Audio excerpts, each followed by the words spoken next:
नईम साहब, ताहियत नाअहली के हवाले से आपकी पार्टी का क्या स्टैंड है, कैसे देखते हैं आप बतौर माहिर कानून, आप कैसे देखते हैं इस इशू को?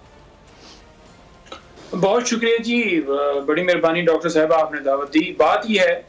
कि जो तशरीह की बात की जा रही है कि 621F जो आइन का आर्टिकल है उसके अंदर जो है नाअहली का जिक्र नहीं था, लेकिन सुप्रीम कोर्ट ने एक फैसले के जरिए, और ये बात ये नहीं है कि जनाब कोई मामला जो है रूटीन का है, बल्कि बदयांती की बुनियाद के ऊपर सुप्रीम कोर्ट ने नवाज शरीफ साहब को ताहयात जो है वो नाअहल किया। अब इस वक्त जो मामला है, जब सुप्रीम कोर्ट ने एक आइन की उस शिक की इंटरप्रिटेशन कर दी, तो उसके बाद जो है इलेक्शन एक्ट के अंदर तरामीम करके, अब देखिए ना, 16 महीने जो हुकूमत रही, पीडीएम ने हुकूमत बनाई, उसमें मकसद ही सबसे बड़ा ये था कि अपने सारे केसेस जो हैं खत्म करवाने हैं और नैब के अंदर तरामीम करनी है, इलेक्शन एक्ट के अंदर तरामीम करने हैं, जिसके जरिए वो चाहते थे कि ये डिस्क्वालिफिकेशन वाला मामला है कि दोबारा नवाज शरीफ साहब को जो है मसनद के ऊपर बैठाया जाए, क्योंकि 3 दफा उनकी बहुत अच्छी परफॉर्मेंस जो है मुल्क के लिए खिदमात रही हैं, तो लिहाजा चौथी दफा फिर जो है उनकी खिदमात जो है हासिल करने के लिए इस एक्ट के अंदर तरामीम की जाए और सुप्रीम कोर्ट के फैसले को इस तरामीम के जरिए जो है वो उसको नल एंड वाइड किया जाए और इसके जरिए फायदा दिया जाए। अब बात यह है कि सुप्रीम कोर्ट ने जिस तरह से इस केस को टेकअप किया है, वो भी बड़ा एक सवालिया निशान है कि जहाँ फंडामेंटल राइट्स की वायलेशन हो रही है पूरे मुल्क के अंदर,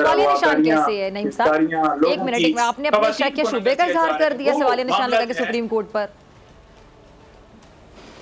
जी बिल्कुल जी, देखें बात यह है कि जिस तरह से ये केस टेकअप किया गया है एक शख्स को, देखें इस हवाले से खान साहब ने भी बड़ा वाज़ेह कहा था कि मुझे जो है मेरे ऊपर केसेस बनाए जाएंगे, मुझे अंदर डाला जाएगा, डिस्क्वालीफाई किया जाएगा, मेरी पूरी पार्टी है उसके ऊपर क्रैकडाउन किया जाएगा और फिर इनके केसेस खत्म करवा के वहां से इनकी डिस्क्वालिफिकेशन वाला मामला भी, और ये फिर इनको लाया जाएगा और मसनद के ऊपर बैठाने के लिए ये पूरा प्रोग्राम जो है वो पहले ही वहां पर जो है एक मशावरत के साथ ये तय पाया हुआ है और उसी की आप देखें कि एग्जीक्यूशन, बाकी सारी चीजें भी हो गई हैं, लेकिन ये भी उसी की एक कड़ी है जिसके जरिए उनको लाने के लिए ये सारा किया जा रहा है। मैं ये समझता हूँ कि जहां पर सुप्रीम कोर्ट आप